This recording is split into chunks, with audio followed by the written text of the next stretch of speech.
안녕하세요. 저는 아주 가난하고 어려운 환경을 극복하고 수학 강사가 된 남자입니다.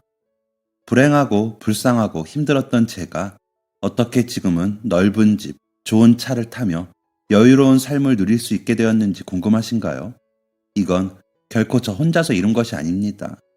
어려웠던 그 시절 저를 도와주셨던 수많은 분들 덕분에 지금 이 자리에 서 있을 수 있게 되었습니다.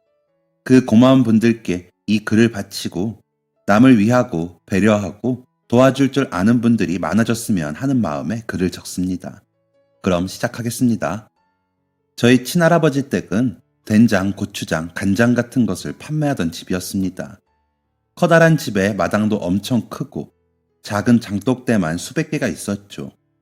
운영이 잘 되어서 일하는 사람도 여럿 있었고 돈도 엄청 많이 버셨습니다. 저희 아버지는 3남매 중 장남이었습니다. 어릴 적부터 부족함이 없이 자라 성인 되기 전부터 가업 물려받을 준비를 하며 할아버지께 열심히 배우셨답니다. 집도 잘 살고 물려받을 가업도 있고 하니 얼마나 인기가 많았겠나요? 주변에서 선봐라, 미팅 해준다는 말들이 쇄도했답니다. 어린 나이였기에 딱히 결혼에 대한 로망도 없었고 그땐 일이 너무 재밌으셨대요. 그러던 중 친구의 성화로 어쩔 수 없이 소개팅을 나갔는데 아는 얼굴이더래요. 중학생 때 아버지에게 러브레터를 줬던 학교 동생이었던 거죠. 이게 무슨 인연인가 신기해 했는데 알고 보니 중학생 때부터 아버지를 짝사랑하던 상대 여자가 아버지 친구를 통해 아버지를 소개해달라고 했던 거였습니다. 재밌기도 하고 반갑기도 해서 몇 번 만남을 가지다 보니 호감이 생겼고 결혼까지 꼴이 나게 되셨답니다. 그 순수한 여자가 바로 제 어머니였죠. 그리고 제가 태어났고 얼마 지나지 않아 할아버지의 건강이 안 좋아지셨대요. 그때부터 본격적으로 아버지가 사업을 맡아 하게 되셨답니다. 그렇게 아버지가 사업을 제대로 물려받게 된 지 1년도 되지 않아 할아버지는 세상을 떠나셨습니다. 할머니는 그 충격으로 몸져 누우셨고요. 어린 나이에 사장이 되어서 그런지 직원들은 아버지를 사장 취급을 안 해주었고 거래처들도 아버지를 인정해주지 않으면서 사업이 조금 흔들리기 시작했대요. 그런데 어느 날 갑자기 세금 고지서가 날라왔답니다. 그것도 그 당시 돈으로 수천만 원의 세금이었죠. 이게 무슨 일인가 싶어서 그때 담당하던 세무사 찾아가니까 사무실이 텅 비어 있더래요. 이게 무슨 일인가, 대체 어떻게 된 건가 하고 세무서도 가보고 국세청도 가보고 은행도 가보고 하셨답니다. 사건의 전말은 이렇게 된 거였습니다. 할아버지가 돌아가시고 아버지가 사업을 맡으면서 그 어수선한 틈을 타서 저지른 사기극이었습니다. 직원 한 명과 세무사가 짜고 친 판이었는데 세금만 그런 것이 아니라 회사 돈도 횡령을 어마어마하게 한 것이었습니다. 할아버지가 모으셨던 돈들로 세금은 얼추 메꿔졌는데 모조리 빼간 회사 돈은 어떻게 할 도리가 없었습니다. 당장 직원들 월급도 줄 수 없는 처지에 놓이게 된 거였죠. 당연하게도 직원들은 모두 그만두었고 그동안 일한 월급을 주지 않으면 신고하겠다고 했습니다. 가게 운영이 중단되면서 거래처에서 선납했던 돈들도 모두 돌려줘야 했었죠. 결국 아버지는 그 큰 집을 팔게 되었고 빚더미에 앉게 되었습니다. 주택가에 있는 단층짜리 작은 집을 하나 구해 들어가 살림을 꾸리셨대요. 저와 편찮으신 할머니, 어머니, 그리고 제 동생 둘까지요. 6식구가 살기엔 비좁은 집이었답니다. 이전과는 확연하게 차이나는 힘든 환경이었죠. 그래서였겠죠. 어머니가 도망친 건. 그 좁은 집으로 들어간 지 한 달째 되던 날 어머니는 말도 소리도 없이 사라지셨습니다. 어머니를 원망하지 않습니다. 아버지도 어머니를 원망하지 않으셨고요. 아픈 시어머니를 부양하며 아이 셋을 키우는데 돈도 없으니 그럴 만한 상황이었으니까요. 원망은 하지 않지만 밉긴 하네요. 아버지는 갑자기 살림에 육아에 병간호에 일까지 해야 하는 상황에 놓여졌습니다. 정말 막막하고 답이 없는 상황이었죠. 아버지는 긴 고민 끝에 결국 할머니를 요양병원에 보내시게 됩니다. 당신이 짐이 될까 염려되신 할머니가 먼저 가겠다고 하시긴 했지만 아버지는 큰 죄책감을 느끼셨습니다. 할머니를 보내시고 집에서 혼자 우시던 아버지가 생각이 납니다. 그때 제 나이 7살, 동생들은 4살, 3살이었습니다. 아버지는 저희 삼남매를 위해 밤낮 없이 일하셨습니다. 평생 부잣집 도련님으로 살던 아버지가 하실 수 있는 건 거의 없었습니다. 사업했던 사람이라고 해서 누가 덜컥 사업 자금을 대주는 것도 아니었고 사장 자리를 내어주는 것도 아니었으니까요. 그렇다고 학벌이 좋아 번듯한 회사에 취직할 수 있는 것도 아니었고 기술이 있어 전문직에 종사할 수 있는 것도 아니었습니다. 아버지는 그때 자신감이 많이 떨어지고 자존심도 많이 상하셨다고 했습니다. 하지만 저희를 보고 버텼다고 하시더군요. 아버지는 오전에는 도배일을 하시고 밤에는 대리운전을 하셨습니다. 그렇게 힘들게 저희 삼남매를 키우셨습니다. 제가 8살이 되고부터 동생들은 다 제 손으로 키웠다고 해도 과언이 아니었습니다. 양치도 제대로 할 줄 모르고 대변 뒤처리도 서툰 동생들 뒤치다꺼리를 다 제가 했습니다. 8살 때부터 전기밥솥에 밥할 줄 알았고 늦게 오시는 아버지를 대신해 냉장고에 아버지가 해놓으신 소세지 반찬 꺼내서 동생들하고 밥 차려 먹고 씻기는 것도 다 했습니다. 참 어떻게 그랬는지 동생들도 저도 아버지도 참 대단했네요.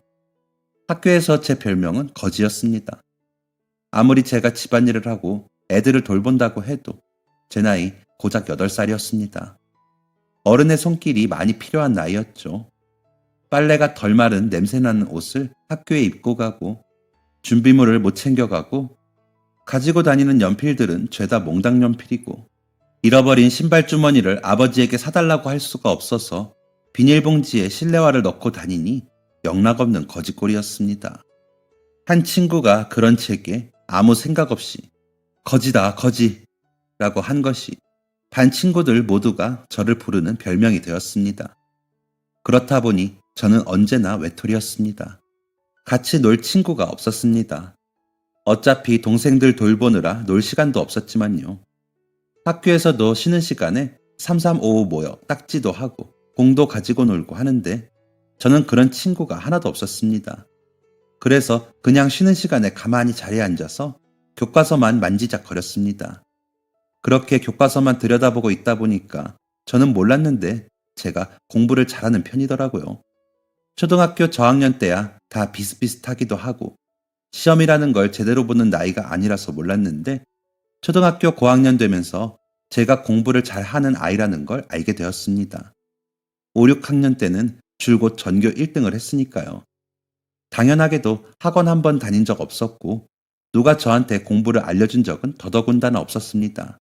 그냥 학교에서 수업 열심히 듣고 밤에 집에서 숙제하면서 교과서 보고 복습한 게 다였는데 그렇게 성적이 나오더라고요. 신기하기도 하고 재밌기도 했습니다. 그런데 확실히 중학교 가니까 학원 다니는 애들이랑 차이가 나더라고요. 학교 끝나고 바로 학원 가서 밤 10시까지 학원에 있는다는 애는 학원에서 어떻게 공부해야 하는지 계획도 세워주고 방법도 다 알려준다고 하더라고요. 그리고 중학교 1학년짜리인데 벌써 중학교 3학년이 배우는 것들을 배운다고 했습니다. 이미 교과서에 있는 국어 소설이나 영어 지문이나 수학 문제 같은 건 초등학생 때 끝냈다더라고요. 저런 애들을 어떻게 이기나 했습니다. 그런데 제가 다른 건 몰라도 수학은 정말 잘했거든요. 좋아하기도 했고요. 학원 다니는 애들이 푸는 중2, 중3, 심지어 고등학생 문제들 같은 거 나는 하나도 모르겠고 그냥 선생님 말씀 잘 듣고 선생님이 수업 시간에 한 번씩 풀게 한 시험지나 보자 하고 하니까 수학은 무조건 만점이었습니다. 다른 과목들은 수학만큼은 아니었지만 그래도 좋은 성적을 유지했고요. 중학교 3학년쯤이 되어서야 알 수 있겠더라고요. 아, 나는 공부를 해야 하는구나. 내가 잘할 수 있는 건 공부구나 했습니다. 그때도 여전히 저는 초등학생 동생들 집에서 밥 먹이고 숙제시키고 이부자리 펼쳐주는 힘든 중학생이었지만 어두웠던 제 인생에 한 줄기 빛이 보이는 것 같았습니다. 인문계에 진학해서 좋은 성적 유지하고 대학교까지 가는 게 제 목표였죠. 그동안 꿈도 장래 희망도 없던 제게 꿈이 생긴 순간이었습니다. 민우야, 고등학교 공고 가는 게 어떻겠냐? 네? 아버지, 왜요? 공업고등학교 가서 기술 배우면 졸업 전에 취직할 수 있다더라. 아버지가 살아보니까 기술을 배워야겠더라. 그만한 게 없어. 네? 아버지, 저 일반 고등학교 가서 공부할 거예요. 대학도 갈 거고요. 저 공부 잘하는 거 아시잖아요, 아버지. 알지, 아는데. 아버지가 너 학원 보내줄 형편도 안 되는데 네 친구들은 다 학원이며 과외며 할 거 아니냐. 누군 벌써부터 외국도 간다더라. 지금이야 어리니까 비슷비슷한 거지. 고등학교 가서 대학 준비하면 그게 지금 같겠어? 그러니까 아버지 말대로 기술 배우면 너도 나중에 편할 거다 이거지. 공부는 언제든 나중에 할 수 있고. 그땐 정말 너무 속상했습니다. 드디어 꿈이 생겼는데 내가 잘하는 게 뭔지 알게 되었는데 그걸 하지 말라는 거잖아요. 지금 와서 생각해보면 아버지가 절 생각해서 당신처럼은 안 되기를 바라는 마음에 그러셨다는 걸 알지만 그땐 아버지가 밉기만 했습니다. 일단 아버지께는 알겠다고 했지만 계속 마음이 찝찝하더라고요. 정말 아버지 말대로 해도 되는 건지, 그럼 나중에 정말 편할지 고민이 많이 되었습니다. 그 고민 끝에 저는 에라 모르겠다 하고 일반 고등학교에 지원했습니다. 아버지가 그 사실을 알고 많이 속상해 하셨지만요. 민우야, 너 어쩌려고? 아버지 말대로 하지 그랬니? 아버지, 저 잘할 수 있어요. 학원 다니고 과외하고 유학 가는 애들보다 더 열심히 할게요. 그러니까 믿어주세요. 요즘 가정 형편 어려운 사람들은 대학 국가 장학금도 잘 나온대요. 등록금 문제로 속썩이지 않을게요. 그러니까 아버지, 저 한 번만 믿어주세요. 네? 아버지는 짧은 한숨과 함께 어쩔 수 없다는 듯 고개를 저으셨습니다. 그래, 이미 엎질러진 물이니 내가 어쩌겠냐. 잘해봐라 민우야. 이왕 이렇게 된 거 아버지도 최선을 다해 도울 테니. 정말요? 정말이죠? 감사합니다 아버지. 정말 신이 났습니다. 고등학교 가면 분명 더 열심히 학원 다니고 과외하는 애들이 널려 있겠지만 이만한 자신감이라면 그 누구든 이길 수 있을 것 같았습니다. 너무 무모한 생각이었겠죠. 저는 고등학교 1학년 중간고사에서 반 10등을 하게 됩니다. 30명 중에요. 그냥 딱 중간이라고 할 수 있었죠. 저는 큰 충격을 받았습니다. 어떻게 해야 따라갈 수 있을까 고민이 되었습니다. 다른 친구들처럼 유능한 선생님들께 받은 기출문제도 없고 요령도 없던 저는 무식하게 공부를 했습니다. 중간고사 끝나고부터 맨날 코피 흘리며 밤을 새우면서까지 공부를 했습니다. 그 결과 기말고사에서 반 4등을 했습니다. 아버지는 잘했다고 하셨지만 저는 만족스럽지 않았습니다. 남들보다 몇 배로 노력했는데 왜 안 되는 걸까? 역시 학원을 다녀야 하나 고민하던 찰나였습니다. 터덜터덜 집에 걸어가고 있는데 동네에 있는 작은 학원에서 방학에 무료 특강을 한다고 하더라고요. 무료라는 말에 홀린 듯이 학원에 들어가 봤습니다. 선한 인상의 원장님께서 종이 한 장을 내미시더라고요. 특강에 대한 설명이었습니다. 방학 기간 중 한 달 동안 중고생들 대상으로 무료 특강을 할 계획이라고 적혀 있었습니다. 따로 지불할 돈은 없고 문제집 몇 권 사가기만 하면 되는 것이었습니다. 게다가 특강을 해주는 사람들은 우리나라에서 손에 꼽히는 대학교에 다니는 혹은 다녔던 사람들이었고요. 기꺼이 재능 기부를 해주는 그 사람들은 대학교 봉사 동아리인데 포트폴리오도 쌓고 경력도 쌓을 겸 수업을 해준다는 겁니다.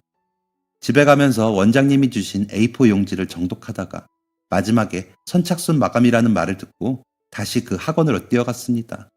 바로 신청을 했죠. 작은 학원이라 그런지 소수의 인원으로 수업이 진행되었습니다. 저랑 동갑인 고등학교 1학년 학생은 5명 정도뿐이었습니다. 전문 강사도 아닌데 수업을 잘할까? 괜히 시간만 날리는 건 아닐까 걱정했는데 예상외로 수업은 정말 재밌었습니다. 특히 제가 좋아하는 수학 수업이 정말 유익하고 재밌더라고요. 듣자 하니 수학을 가르치는 사람은 대학생이 아닌 실제로 그 학원에서 일하는 강사 선생님이라고 하더라고요. 예전엔 유명한 학원에서 일도 했었고요. 지금은 개인 사정이 생겨서 이 학원에서 학생들을 가르친다고 했습니다. 그 선생님 수업 들으며 어려웠던 문제들도 쏙쏙 이해가 되고 수업이 지루할 틈이 없었습니다. 제가 수학을 특히 좋아하고 잘하기도 해서 그런지 나중에 특강 끝날 때쯤엔 선생님하고 많이 친해져 있었습니다. 얘들아, 덥지? 선생님이 아이스크림 쏠게.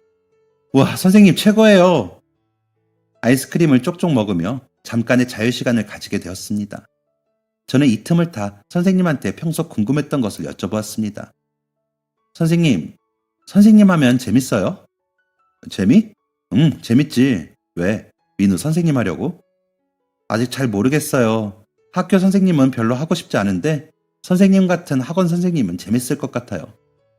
학원 선생님 재밌지? 돈도 잘 벌고. 돈 잘 벌어요? 직장인처럼 월급 받는 거 아니에요?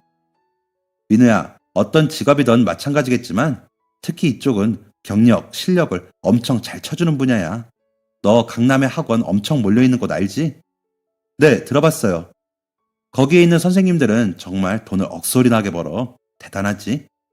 억이요? 선생님, 진짜 뻥치지 마요. 에? 왜 뻥이라고 생각해? 진짜야. 선생님이 거기 있다가 왔잖아. 정말요? 그래. 선생님이 지금 건강도 안 좋아지고 집안 사정도 있고 여러모로 문제가 있어서 여기 있는데 거기에 있을 땐 돈도 많이 벌고 인정도 많이 받았어. 우와. 민우는 이해력도 빠르고 머리도 좋아서 충분히 할 수 있을 거야. 모르는 문제 있으면 언제든 선생님 찾아와. 선생님이 우리 민우는 공짜로 알려줄게. 그땐 선생님의 말이 긴가민가 했습니다. 억소리 나게 번다니 그건 정말 제가 모르는 세계였거든요. 아무튼 그 이후 특강이 끝났고 원장님이 아이들 하나하나 학원을 계속 다닐 거냐 하는 영업을 했지만 저는 당연히 돈이 없어서 다니지 못했습니다. 하지만 수학 선생님과의 인연은 끝난 게 아니었죠. 그 이후에도 모르는 문제가 있거나 진로에 대해 고민이 생기면 선생님을 찾아갔었죠. 저는 특강 후 눈에 띄게 성적이 좋아졌습니다. 수학보다 부진했던 과목들도 성적을 올릴 수 있었고 2학기 중간고사에선 반 2등, 기말고사에선 전교 3등을 했습니다. 2학년 때는 전교 1등, 2등 왔다 갔다 했습니다. 학교 선생님들은 의대를 권했지만 제가 사람을 살릴 용기는 없었거든요. 피도 무섭고요. 그래서 저는 학원 강사 할 거라고 당당하게 말하고 다녔습니다. 물론 그런 말을 좋아하는 학교 선생님은 안 계셨지만요. 아무튼 그렇게 내배고 다닌 말이 있어서인지 저는 고등학교 3학년 1학기가 끝나고 당당하게 수학과 수시 합격을 했습니다. 여전히 친구는 없었지만 반 친구들도 학교 선생님들도 대단하다고 박수를 쳐주었습니다. 어떻게 학원 한 번 안 다니고 그럴 수가 있냐고 대단하다고 해주었죠. 아버지도 제가 합격한 날 눈물을 보이셨습니다. 진짜 대단하다. 장하다, 민우야. 아버지가 아무것도 해준 게 없는데 정말 대견해, 우리 민우. 이제 곧 빚도 다 갚을 수 있을 것 같아. 민우야, 동생들이랑 집은 걱정하지 말고 너는 너 하고 싶은 거 하거라. 알겠지? 네, 아버지. 감사해요. 아버지가 저희 위해 열심히 일해주시지 않았다면 저 합격 못했을 거예요. 감사합니다, 아버지. 동생들도 오빠 최고라고, 형 최고라고 하며 자기들이 더 신나했습니다. 그리고 이 기쁨을 같이 나눌 또 한 사람이 있었습니다. 바로 학원 수학 선생님이셨죠. 고3 되고 학교에 아자를 신청했어서 한동안 못 배웠었거든요. 이 기쁜 사실도 알리고 수능 어떻게 준비해야 하는지 상담받으러 학원에 찾아갔습니다. 좋은 대학교들은 수시 합격해도 수능 최저 등급을 맞춰야 최종적으로 합격이 되는 거였거든요. 학원에 찾아가서 교실 4군데를 돌아보는데 어디에도 수학 선생님이 안 계시더라고요. 사무실에도 마찬가지였고요.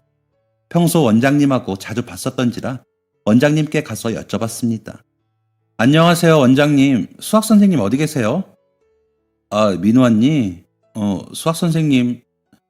원장님의 표정이 안 좋았습니다. 한참을 머뭇거리던 원장님은 충격적인 얘기를 꺼내셨습니다. 수학 선생님 좀 아프셔. 그건 알고 있었지? 건강 문제로 유명 학원에서 여기로 오신 건 알고 있었는데 어디가 아프신지는 자세하게 못 들었어요. 수학 선생님이 암에 걸리셔서 수술하고 항암 치료하시면서 이쪽 본가에 계셨던 거거든. 암이요? 응, 한 7년 전쯤 수술하시고 이젠 거의 다 나았다고 생각했는데 암이 다시 재발을 했대. 그래서 입원하셨어. 한 달 전쯤에. 전혀 모르고 있었습니다. 어쩐지 수학 선생님이 머리가 없으셨거든요. 맨날 모자만 쓰고 다니셨고요. 별 생각 없었는데 그런 이유가 있었던 겁니다. 저는 원장 선생님께서 알려주신 병원으로 갔습니다. 몇 달 못 본 것뿐인데 수학 선생님은 거의 못 알아볼 정도로 말라 계셨습니다. 제가 주무시고 계시는 선생님을 멍하니 보고 있으니 뒤에서 어떤 여자가 말을 걸었습니다. 누구? 안녕하세요. 저는 선생님한테 수업받았던 강민우라고 합니다. 아, 학생이 민호구나. 반가워요. 나는 선생님 여자친구. 네, 그런데 선생님은 좀, 상태가 좋지 않아요.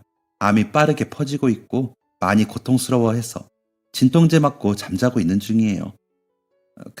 그렇구나. 선생님이 민호 학생 얘기 많이 했어요. 공부도 잘하고 착하다고. 나중에 유명한 강사가 될 것 같다고요. 정말요? 네, 선생님이 민호 학생 많이 도와주고 싶어 했어요. 지금은 그러지 못하는 상황이 되었지만요. 선생님 보고 싶으면 언제든지 와요. 깨어있을 때 오면 더 좋겠다. 네, 감사합니다. 저는 터덜터덜 병원에서 나왔습니다. 항상 웃는 모습만 보여주던 선생님이었는데 그런 아픔이 있었다니, 그러면서도 저를 도와주려고 애쓰셨다니 눈물이 나오더라고요. 그리고 일주일 뒤 선생님의 부고 소식을 전달받았습니다. 결국 선생님이 깨어있는 모습은 보지 못했습니다. 저는 활짝 웃고 계신 선생님의 영정사진 앞에서 다짐했습니다.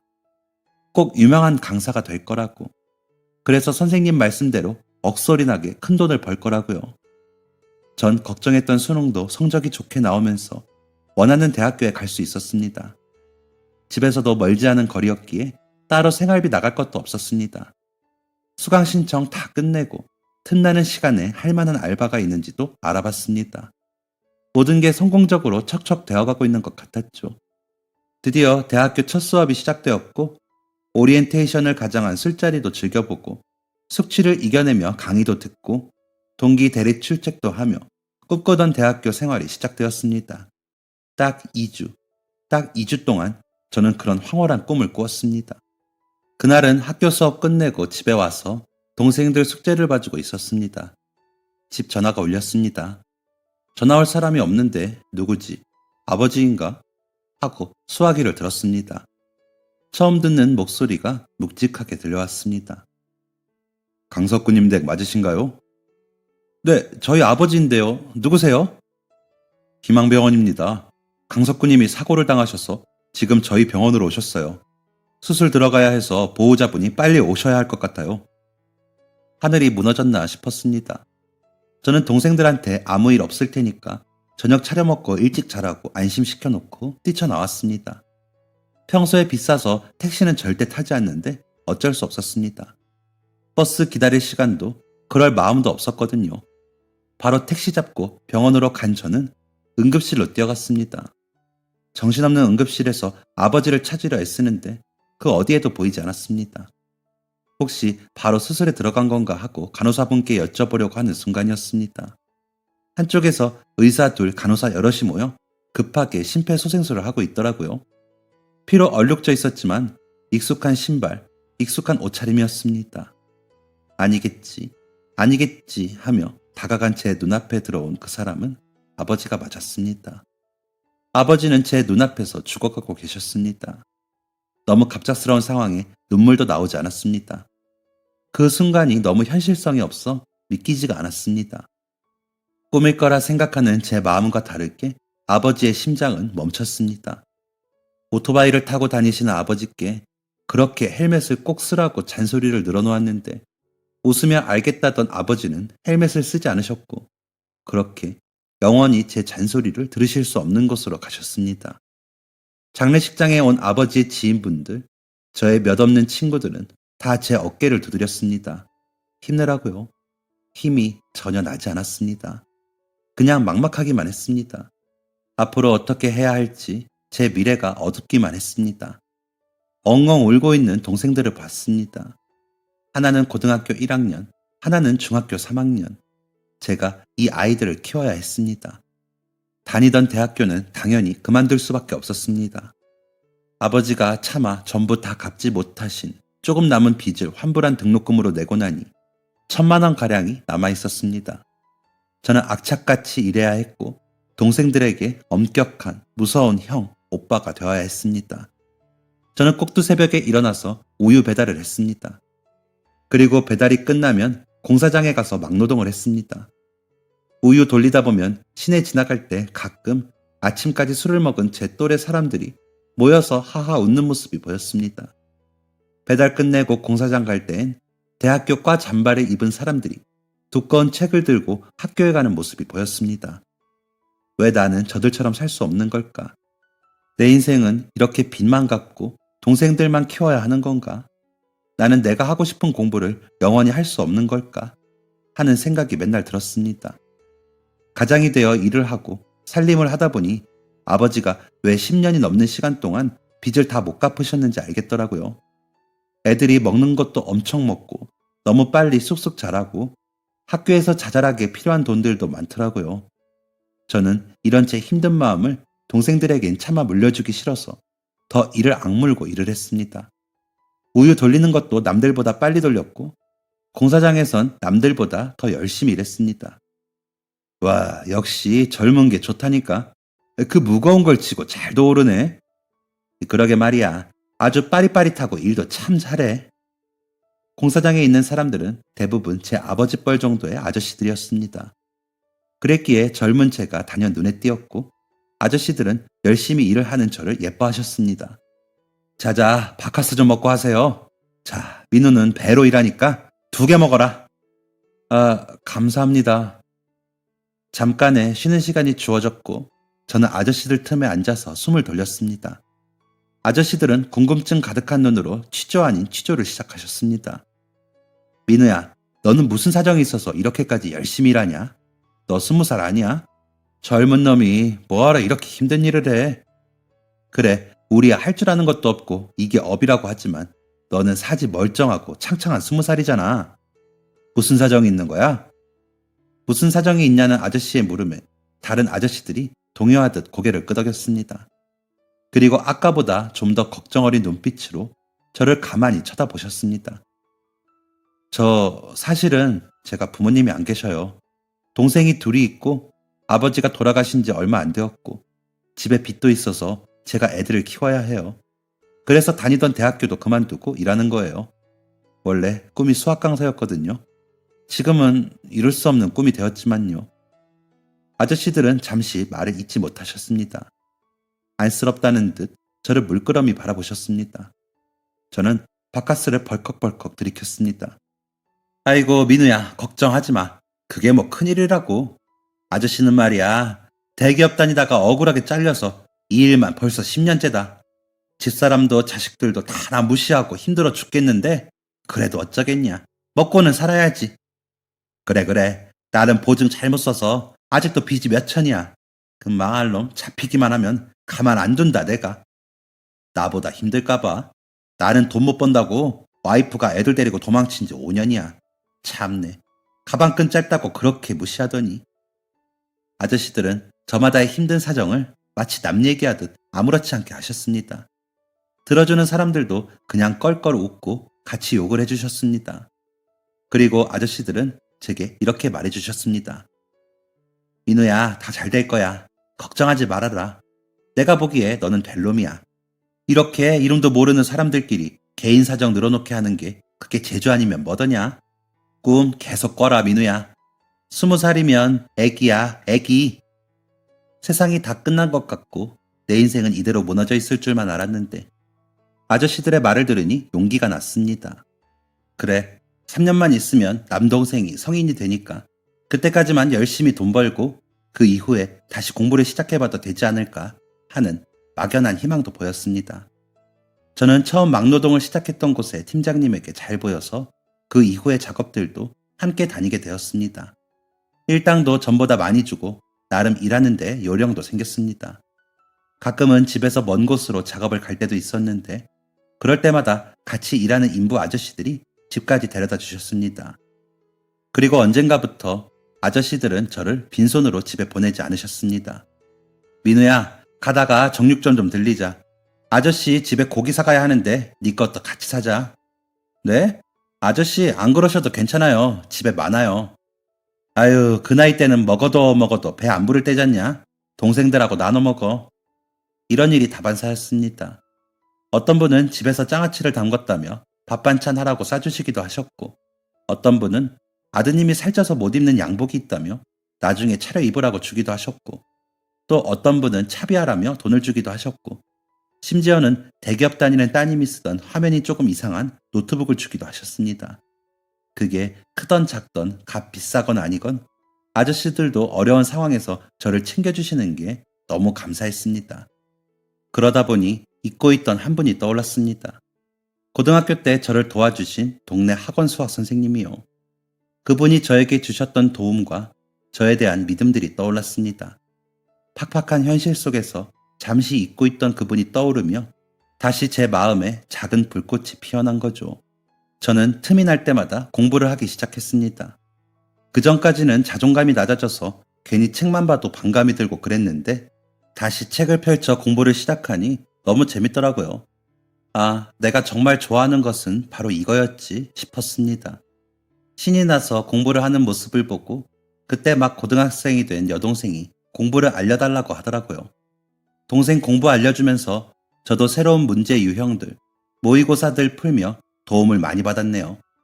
남동생 성인 되면 제가 23살이니 그때쯤 다시 수능을 보면 어떨까 생각하고 있었는데 뜻밖의 일이 일어났습니다.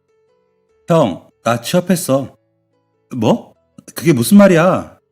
무슨 말이긴 취업 몰라? 맨날 툴툴거리기만 하는 남동생이 고3이 되고 얼마 지나지 않아 뜬금없이 이런 말을 하더라고요. 무슨 말인가 들어보니까 공부머리는 영 없어서 공업고등학교에 간 남동생이 학교 성적도 좋고 배우던 게 적성에 잘 맞아서 2학기 때부터 현장에서 일을 한다더라고요. 깜짝 놀라면서도 동생이 기특하기도 했습니다. 남동생이 말썽도 많이 부리고 성격도 사근사근하지 못해서 어디 가서 사회생활이나 잘하는지 걱정이 되었는데 나름 노력을 하고 있었다니 너무 예뻐 보였습니다. 야, 장하다 민영아. 진짜 잘했어. 형, 그러니까 올해 수능 봐. 뭐?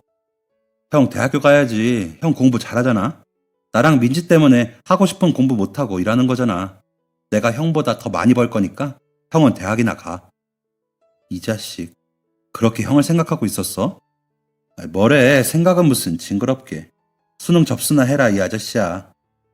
동생이 저를 그렇게 생각하고 있을 줄은 정말 꿈에도 몰랐습니다. 가계부를 두들겨 보니 악착같이 일한 덕에 그해 여름이 되기 전에 빚은 다 청산할 수 있을 것 같았습니다. 생활비가 문제였지만 많은 지출을 담당하는 빚만 해결되면 우유 배달은 안 해도 될 것 같더군요. 그래도 남동생이 얼추 자리 잡기 전까진 막노동하면서 생활비하고 돈도 좀 모아두기로 계획을 세웠습니다.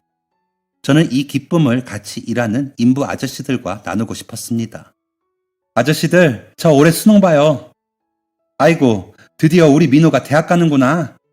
아니요, 아저씨. 붙을지 안 붙을지는 몰라요. 수능만 본다고요.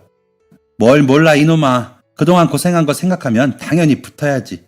아이고, 뭐하냐. 수학 강사 될 분 오셨는데 현장에 책상이라도 하나 놔야 되는 거 아니야? 아저씨들은 진심으로 기뻐하셨습니다. 팀장님은 가끔 일 얼추 끝내고 정리해야 할 때에 저를 조기 퇴근시켜주는 특혜를 주기도 하셨습니다. 민우 들어가라. 너 팀장님이 이렇게 해주는데 학교 떨어지면 안 된다. 하하, 네, 감사합니다, 팀장님. 얼른 가서 공부할게요. 오랜만에 수능을 보는 만큼 떨리기도 많이 떨렸습니다. 365일 하루 종일 공부하는 고3들 사이에서 과연 성적을 잘 받을 수 있을지 걱정이 되기도 했고요. 그래서 저는 자투리 시간도 허투루 보내지 않았습니다. 공사장에 나가는 길, 집에 돌아오는 길에서도 영어 단어를 외우고 틀렸던 문제들을 다시 봤고요. 집안 곳곳에 외워야 할 공식, 자주 나오는 유형의 문제들을 붙여놓고 지나갈 때마다 봤습니다. 수능을 보던 해의 가을, 동생은 예정대로 취업을 했습니다. 가서 잘 해낼까 하는 제 걱정과는 다르게 동생은 일이 너무 재밌다며 상사에게 칭찬도 자주 듣는다고 하더라고요. 한결 마음이 놓였습니다. 그래도 생활비가 걱정이 되었던 동생들이 일을 그만두라고 하는데도 불구하고 수능을 딱 보름 남겨둔 10월 말까지 막노동 일을 했습니다. 마지막 작업을 하던 날이었습니다. 민우야, 꼭 합격해라. 합격하고 아저씨들하고 고기에 소주 한잔 하러 가자. 아저씨들이 저 주겠다고 엿, 초콜릿 등을 사오셨더라고요. 마음이 너무 불안했는데 아저씨들 용기를 들으니까 편안해지는 기분이었습니다. 그때였습니다. 저희가 그때 작업하고 있던 건물이 원룸 빌라였거든요. 거기가 여대 근처에 있던 곳이라서 대학생들 상대로 할 원룸 8채 들어가는 건물을 짓고 있었는데 법인 건물은 아니었고 원래 거기 있던 주택 주인이시던 할머니가 지으시는 거였습니다. 할머니가 가끔 오셔서 저희 아이스크림도 사주시고 라면도 사주시고 하셨거든요. 대부분은 할머니 아드님께서 와서 보셨고요.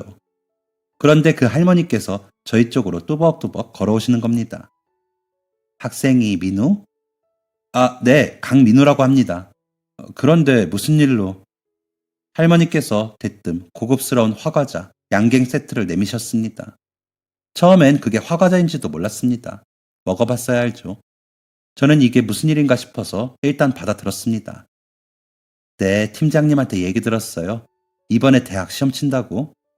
아, 네네, 맞습니다. 등록금은 있고, 듣자 하니 동생들이랑 힘들게 산다던데. 나라에서 조금 지원해 주더라고요. 요즘 학자금 대출도 잘 되어 있고, 학교 다니면서 일도 하려고 합니다. 학생이 학교 다니면서 일은 무슨? 등록금 내가 대줄게요. 네? 거기 있던 모두가 놀랐습니다. 잘못 들은 건가 싶었습니다. 그렇지 않고서야 알지도 못하는 사람 대학교 등록금을 대주는 게 이상하잖아요. 나도 힘들게 살았어요. 우리 아저씨랑 판잣집에서 어렵게 살았어. 그냥 내가 도와주고 싶어서 그래요. 아니요. 그래도 이건 너무 괜찮은데요, 어르신. 내가 그냥 준다는 거 아니고 나중에 우리 손주 과외나 해줘요. 그 과외비 미리 받는다 생각하고. 요즘 과외 비싸지 않나? 우리 손주가 이제 중학생인데 공부를 너무 안 해서 큰일이야. 그러니까 민우 군이 좀 봐줘요. 알겠죠? 아, 네. 과외해주는 건 할 수 있는데 저 등록금은 좀 그냥 받아줘요. 어차피 쓸 데도 없어서 어디 기부나 할까 했는데 잘 됐구만. 허튼 데 쓰일 일도 없고. 네? 그렇게 저는 등록금 전액을 할머니께 도움받았습니다. 누가 보면 염치 없다고 할 수 있는데 제가 한사코 거부하던 걸 할머니께서 그런 무이자 대출이다 생각하고 빌려가라고 하시더라고요.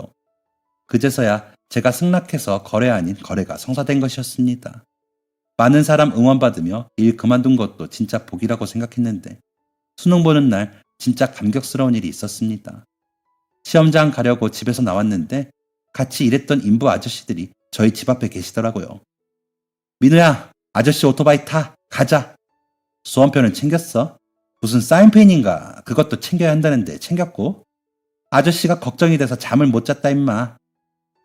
혹시나 제가 시험장에 늦기라도 할까봐 뭐라도 빠뜨릴까봐 그 아침에 저를 데리러 아저씨들이 오셨던 겁니다. 눈물 나오려던 거 꾹 참고 아저씨들이랑 시험장까지 갔습니다. 이제 시험 보러 들어가려는데 아저씨 한 분이 도시락통을 건네주시더라고요. 내가 손재주도 없고 할 줄 아는 것도 별로 없어서 이렇게밖에 못 샀는데 그래도 빈속보다는 낫겠지. 꼭 먹어라 민우야. 아저씨들은 일하러 가야 해서 끝나고는 못 올 것 같아. 시험 잘 봐라. 안 그래도 점심시간에 먹을 도시락을 쌀 시간이 없어서 밥에 김치, 햄만 챙겨왔는데 아저씨가 저를 위해 손수 도시락을 싸오신 겁니다. 눈물 왈칵 쏟을 뻔한 거 꾹 참고 시험장에 들어갔습니다. 아저씨들이 뒤에서 민우 화이팅을 외쳐주시는데 진짜 너무 감사했습니다. 그리고 그 결과 저는 19살 때 다녔던 그 학교의 수학과에 또 한 번 합격을 하게 되었습니다. 결과 나오고 엉엉 울면서 팀장님한테 소식 알렸고 그날 일 마친 아저씨들하고 삼겹살집에서 배 터지게 먹었습니다. 등록금 대주신다던 할머니의 도움으로 학업도 잘 마쳤습니다. 학교 다니는 동안 장학금도 많이 받아서 몇 번은 할머니의 도움이 필요 없기도 했지만 그럼 할머니께서 생활비 쓰라며 용돈을 보내주시곤 했습니다. 4학년까지 열심히 학원 마치고 저는 바로 한 학원에 취직을 했습니다. 그리 크지도 작지도 않은 평범한 학원이었습니다. 저는 그곳에서 최선을 다했고 학생들의 성적에 항상 진심으로 대했습니다. 그리고 2년 뒤 저는 실력을 인정받고 강남에서 제일 학원이 많은 동네로 가게 되었습니다. 그때부터 또 시간이 흐른 지금 저는 이 업계에서 인정받는 수학 강사가 되었습니다. 그리고 정말 그때 수학 선생님 말씀대로 돈을 어마어마하게 벌게 되었습니다.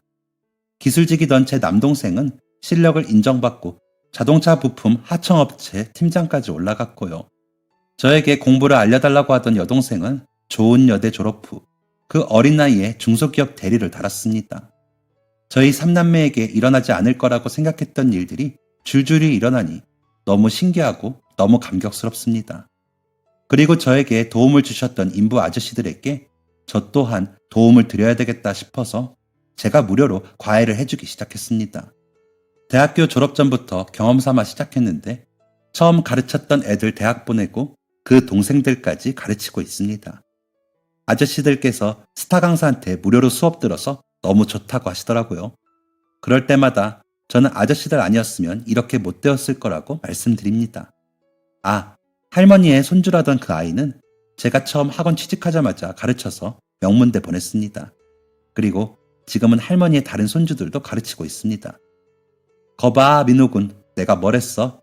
과외비 미리 받는다고 생각하랬지? 그런데 이걸 어쩌나. 이미 과외비는 다 메꿨는데 다음 달부터는 과외비 받아가. 지난번에 할머니가 이렇게 말씀하시더라고요. 이젠 힘든 상황도 아니고 하니 이번엔 절대 안 받으려고 합니다. 제가 살면서 많은 어른들한테 외면을 받았고 또래 친구들한테도 따돌림을 당하며 살아왔습니다. 그래서 사람에 대한 믿음도 적고 반감이 들었었는데 인부 아저씨들 만나면서 그게 많이 좋아졌습니다. 세상에 이렇게 정이 많은 사람들도 많다는 걸 알게 된 후로 제 마음이 더 넓어졌습니다. 저는 아저씨, 할머니의 아이들 외에도 가끔 무료 강의를 나갑니다. 대상은 보육원에 있는 아이들일 때도 있고 지방에 있는 작은 공부방이기도 합니다. 저는 앞으로도 제 재능 기부를 꾸준히 할 생각입니다. 제게 도움을 주셨던 수학 선생님이 그랬던 것처럼 말이죠. 이 자리를 빌어서 인부 아저씨들, 빌라 주인 할머니, 수학 선생님께 다시 한번 감사의 뜻을 전합니다. 받았던 것을 다시 베푸는 것만큼 인생에서 행복한 건 없으니까요. 저를 그렇게 살게 해주신 모든 분들께 정말 감사합니다. 여러분들도 각자의 위치에서 행복한 삶 사시길 바라겠습니다. 지금까지 사연 들어주셔서 감사합니다. 사연이 재밌으셨다면 구독과 좋아요를 눌러주세요. 감사합니다. 안녕히 계세요.